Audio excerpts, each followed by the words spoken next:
ya UNINIGER emerebego mmemme matriculation mgbe anabatara mmadụ dị 762 na mmemme matriculation nke abụọ ha na permanent site ha dị na Umunya. Maka Okoye wetara anyị akụkọ.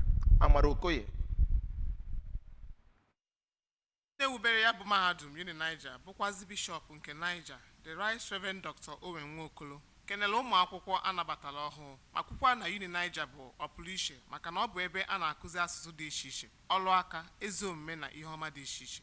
Mgbe ọ na-agwa ndị ABS okwu, onye isi mahadum UNINIGER Very Reverend Professor Chinedu kwuru na mahadum emego ọtụtụ asụsụ dịka Chinese, Igbo, French ka ọ bụrụ ihe ọgụgụ onye ọbụla ga-eme na mahadum ha.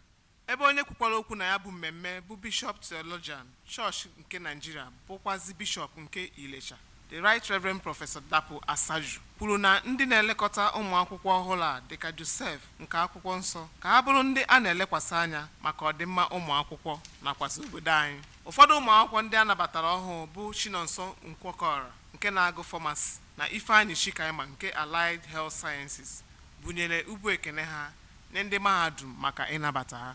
Site na UNINIGER, Umunya, Amara Okoye n'akụkọ ụwa ABS.